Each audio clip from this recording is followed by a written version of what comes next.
Lecture 4 এ স্বাগতম। আমরা আলোচনা করছিলাম abstract algebra chapter 2 group theory নিয়ে।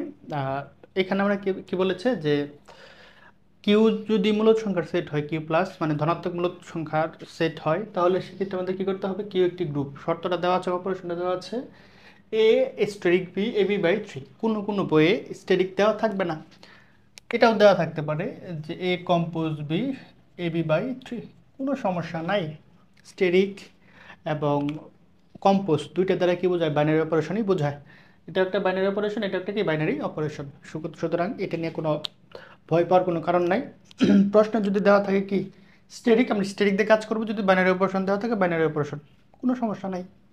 আজ আমাদের গ্রুপ এটা কী করতে হবে, দেখাইতে হবে গ্রুপ গঠন করে। তাহলে গ্রুপ গঠন করার জন্য আমাদের শর্ত দেখাইতে হবে কয়টি, চারটি।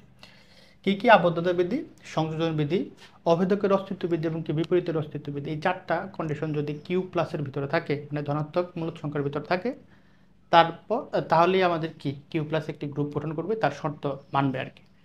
বোঝা গেল? শর্তটা হচ্ছে কি এ কম্পোজ বি সমান এ বি বাই থ্রি। শর্ত কি এ কম্পোজ বি অথবা এ স্টেরিক বি, যেটাই বলো, এ বি বাই কত হবে থ্রি। তাহলে A asterisk B A B by three. শর্তটা বুঝতে হবে সবসময়, যেটা বলি যে শর্তটা কি, শর্ত হচ্ছে যে দুই পদ বলেছে সেই দুই পদের গুণফল ডিভাইডেড বাই থ্রি। ওকে, আচ্ছা। প্রথমে আমরা কি করব, সংযোজন বিধির জন্য আমরা হিসাব নিকাশ করব। তাহলে ধরি এ বি বিলংস টু কত হবে, এখানে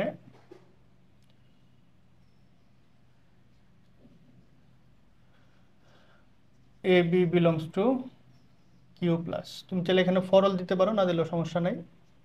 যে কোনো এবি যে কোনো মানের কি কোথায় আছে, কিউ মানে ধনাত্মক মূলদ সংখ্যা থেকেই আসছে। তাহলে আমি কি বলতে পারি, আমি বলতে পারি এদের গুণফল কি হবে, মূলদ সংখ্যা থেকে আসবে। আমি যদি 3 দ্বারা ভাগ করি সেটা মূলদ সংখ্যা থেকেই আসবে। AB by three belongs to Q plus. বুঝতে পেরেছো কিনা? এই হচ্ছে কাহিনী। তাহলে আর আমরা জানি কি যে এবি বাই থ্রি সমান কত লেখা যায়, এ স্টেরিক বি লেখা যায়। বলতে পারি A asterisk B belongs to কত হবে, কিউ প্লাস। তার মানে বলতে পারি এ বি কই থেকে আসছে, কিউ প্লাস থেকে আসছে, সুতরাং আবদ্ধতা বিধি মানছে। ক্লিয়ার? আজ তাহলে প্রথমে এ বি যদি কিউ থেকে আসে, গুণফল কিউ থেকে আসবে। এই যে গুণফলের 3 দ্বারা ভাগ করলেও সেটা কই থেকে আসবে, ধনাত্মক মূল সংখ্যা থেকে আসবে। তাহলে A B divided by three সমান কত লিখতে পারি, A asterisk B. A asterisk কি লিখতে পারি, বি কই থেকে আসছে, মূলদ সংখ্যা থেকে আসছে। আচ্ছা, এরপর তাহলে আমি বলতে পারি সুতরাং কিউ প্লাস আবদ্ধ বিধি মেনে চলে।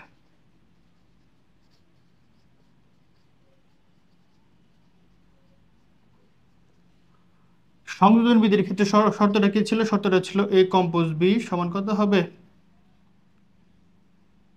এখানে কম্পোজ না হয় স্টেরিক আছে, সমস্যা নেই, A asterisk B asterisk C সমান কি লিখতে পারি, A asterisk B asterisk C. মানে বি এবং সি কে গুণ করার পর তারপরে যদি গুণ করি যে ভ্যালুটা আসবে, এ বি প্রথমে গুণ করে সি কে পরে যদি আমরা কি করি বাইনারি অপারেশন করি, তাহলে একই ভ্যালু আসবে। তাহলে এই কাজটা আমরা আগে করি। এখানে 3টি ভ্যালু লাগবে, যে ধরি A B C belongs to কত হবে, কিউ প্লাস। তুমি চাইলে এখানে ফরল দিতে পারো এ বি সি যে কোনো মানের জন্য। ওকে, আচ্ছা, তুমি না দিলেও কোনো সমস্যা নেই, এটা নিয়ে আলাদা প্যারা করার দরকার নেই, কারণ আমাদের শর্ত দেওয়া আছে।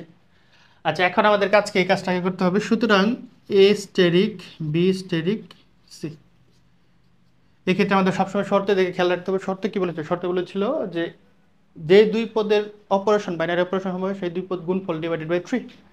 তাহলে কত হবে, এখানে প্রথম পদ দ্বিতীয় পদ। আচ্ছা, এই ব্রেকেটের ভিতরে স্টেরিকটা আমরা আগে একটু করে নিই।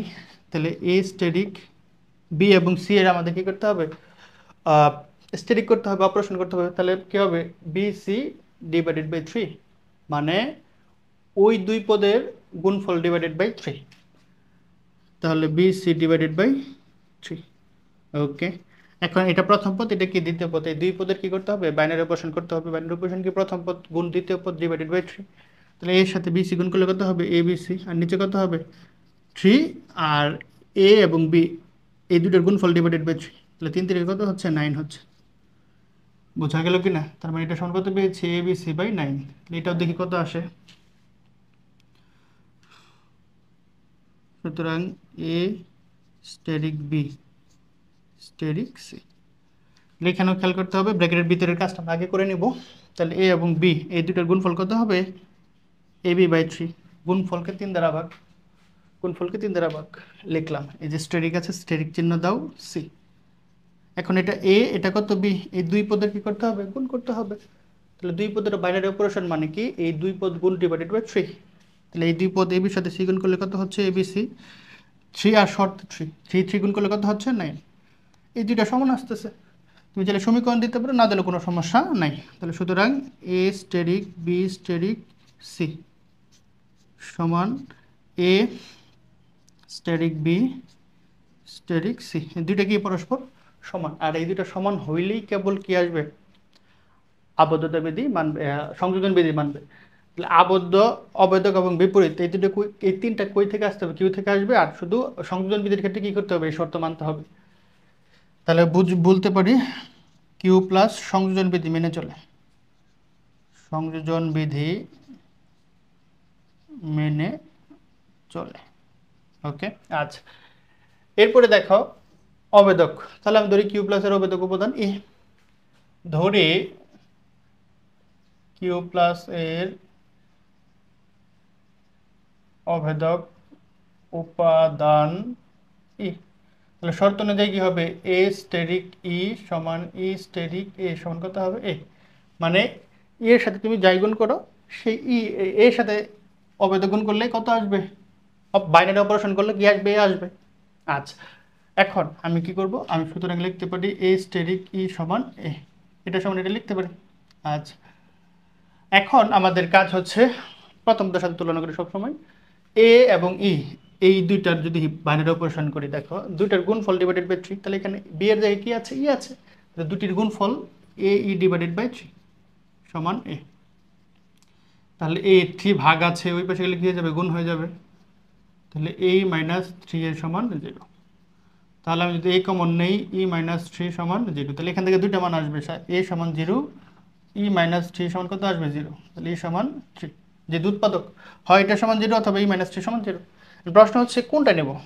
দুইটাই তো আমাদের লেখা উচিত নাকি? ই সমান 3 আমরা এ সমান 0 লিখতে পারবো না। প্রশ্ন হচ্ছে কেন? কারণ বলেছে কিউ প্লাস মানে কি? ধনাত্মক মান। কি মান? ধনাত্মক মান। কারণ আমাদের কি দেখাইতে হবে? এর মানটা পজিটিভ দেখাইতে হবে, 0 বা 0 কম দেখাইতে হবে হবে না। বিষয়টাকে বুঝছো? পজিটিভ মূলদ সংখ্যা দেখাইতে হবে। সেই জন্য আমরা এর মানটা নিতে পারছি না। অথবা তুমি এ লিখাও, তাহলে এইভাবে লিখতে হবে এ নট ইকুয়াল টু 0। তাহলে আমাদের শুধু এর মানটাই গ্রহণযোগ্য। আচ্ছা, এর মানটা আমাদের কোথায় হেল্প করবে? কোথায় হেল্প করবে? অবশ্যই আমাদের বিপরীতের অস্তিত্বের দিকে খেয়াল করবে। তার মানে আমাদের বুঝতে পেরেছি এখন E belongs to 3 belongs to Q plus, কারণ 3 তো অবশ্যই কি মূল সংখ্যার ভিতরে আছে। আচ্ছা, তাই আমি বলতে পারি সুতরাং কিউ প্লাস অভেদকের অস্তিত্বের বিধি মেনে চলে, অভেদকের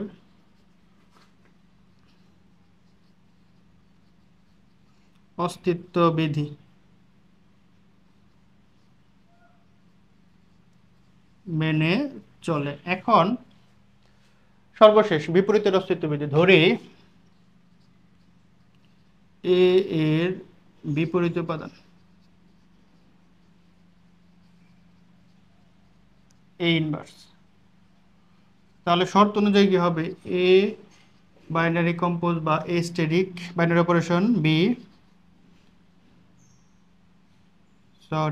এ ওইটার উপাদান ইন্টু এ সমান কত আসবে? ই আসবে। শর্ত তো এটাই ছিল আমাদের। এখন আমরা প্রথম পদ নিয়ে কাজ করবো। এ স্টেরিক এ ইনভার্স সমান কত হবে? ই। এখন এ, এখন এই দুই পদের যদি হিসাব করি, দুই পদের হিসাব যদি করার ক্ষেত্রে কি করা লাগবে? যে আমাদের দুই পদের গুণফল ডিভাইডেড বাই 3। তাহলে এ এবং এ ইনভার্স ডিভাইডেড বাই 3 সমান কত আসবে? ই এর মানটা এখানে বসিয়ে দাও। এর মান কত আছে? যেহেতু ই সমান, তাহলে এ ইন্টু এ ইনভার্স 3 ভাগ আছে, ওই পাশে গেলে কি হয়ে যাবে? গুণ হয়ে যাবে। আমাদের এ ইনভার্সের মানটাই তো দরকার। কত আসবে? 9 ভাগ এ। বিষয়টা কি বুঝছো? এখন প্রশ্ন হচ্ছে যে 9 ভাগ এ, এ কিউ এর ভিতরে আছে, তাহলে 9 কে এ দ্বারা ভাগ করলে সেটাও কিসের ভিতরে থাকবে, কিউ এর ভিতরে থাকবে, বিলংস টু কিউ প্লাস।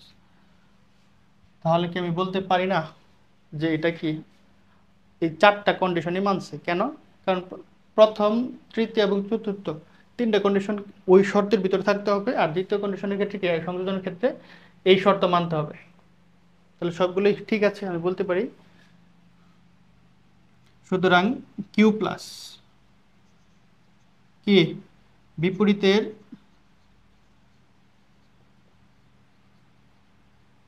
অস্তিত্ব বিধি মেনে চলে।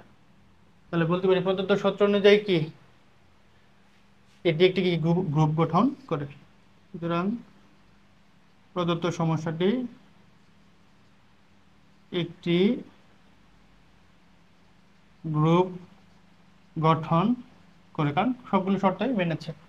বোঝা গেল কি না? শুট, কারণ চারটা কন্ডিশনই মেনেছে।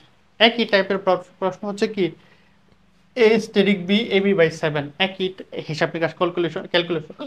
তার মানে প্রথম ক্ষেত্রে কি হবে, একই টাইপের করবা। এখানে আমাদের কি আসবে, ই এর মান আসবে 7, আর এখানে এখানে না 7 7 49 ডিভাইডেড বাই কত আসবে, এ আসবে।